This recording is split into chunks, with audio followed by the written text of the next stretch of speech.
Hey friends, welcome back. When you hear that noise, you know that our good friend Chris Lloyd from the Film Yap is here with his reviews of the latest movies hitting theaters, including the much anticipated Wicked Part 2. So many of you guys have already seen it or are going to.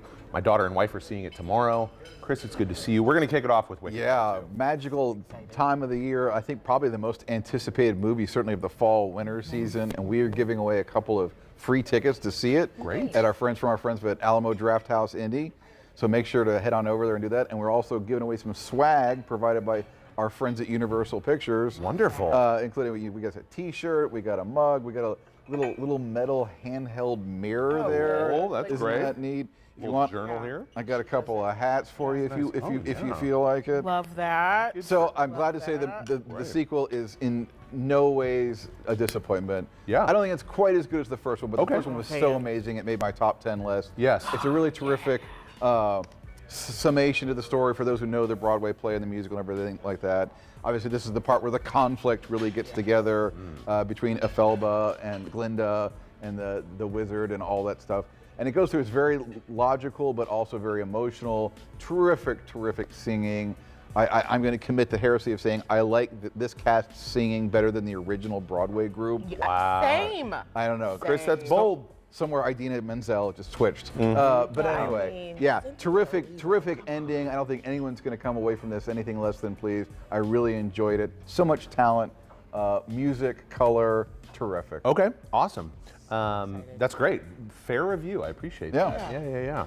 Okay, talk to us about Jay Kelly. What's that? So this stars George Clooney as George Clooney, sort of. Okay. This is a very sort of self-referential movie. It's about George Clooney plays Jay Kelly, a 60-ish movie star who is kind of like, sort of getting towards the end part of his career.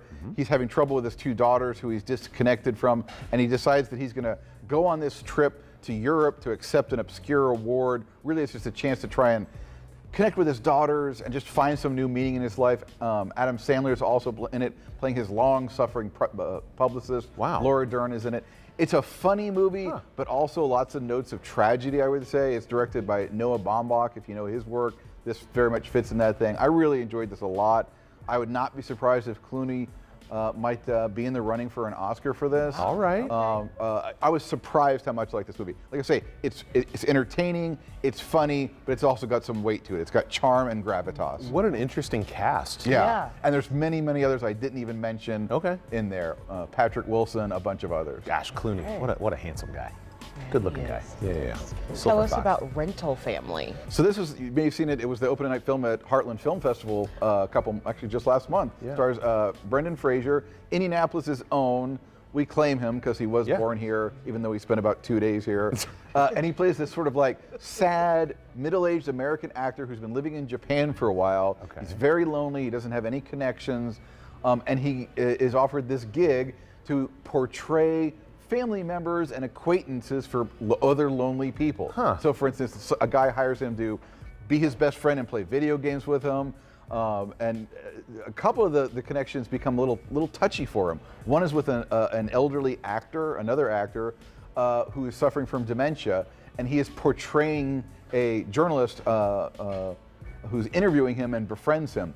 And even more touchy is he has a girl where he is asked by the mother to portray the father that she's never met. Oh, wow. Now it's for her to get into a school, but of course they end up bonding, and then it becomes, so it's this really sort of interesting, tender story. I just watched this last night. I enjoyed it. Brendan Fraser, just keep rolling with that comeback. Good. Yeah, I was gonna say, good to see him, on the way back up. That's great. Yeah. Okay, talk to us about Sentimental Value, Chris. All right, so this one stars Stellan Skarsgård. If those of you know him, the great Swedish actor. Sure. And speaking of Oscars, a lot of people think he is going to be a lock to be nominated because it's such. Some are saying the performance of his career in this. He plays a movie director who's now kind of at the end of his string, somewhat similar to our Jay Kelly. He's got two daughters that he's disconnected from, and he's got this idea to shoot a new movie that no one really wants to make, but he's just stubborn about it, and he wants to cast his daughter in it, who's played by Renata Rensve. If you know her, she's been kind of up in a few things lately, making an impression. Very, very, one of those movies, it's like it's tough to watch because the emotions are so harsh at times, but it's very much worth it. amazing performances. I so recommend this movie. He's great. He's Yeah, fantastic. and Elle Fanning is also in it playing Nice. an American actress. All right. Now, Now, actors playing actors and show people. very meta. This week's, Yeah, yes. yeah. Lastly, tell us about SISU Road to Revenge. I believe it's pronounced Sisu. Road to Re- Sisu, This okay. is a sequel to a Finnish action movie from a couple, 3 years ago. And in the last one, was set in waning days of World War II, and he was fighting the Nazis who were all trying to kill him. And in this one, it's a couple years later. Now he's fighting the Soviets who are trying to take over Finland and control it. Someone described this as Rambo on slapstick. And so it's very edgy. I've not seen this one. It has lots of gore, but it's also funny because it's so over the top. Alec Toombs will have a review of this up probably tonight or tomorrow. So check that out. If you're into funny, super gory action movies, I think this is your trip. Based in Scandinavia. Yes. Wonderful. You can go to filmyap.substack.com to connect with Chris and his team, and make sure you hit that subscribe button while you're there, and you can enter to win some great contests, get all the reviews and extra content as well. Yeah, Chris. I did mention we're giving away this swag. I'm not just showing it off here. So you got to go right there, that website on your screen right there to enter to win that. Chris, thanks as always. My pleasure. Good to see you, friend.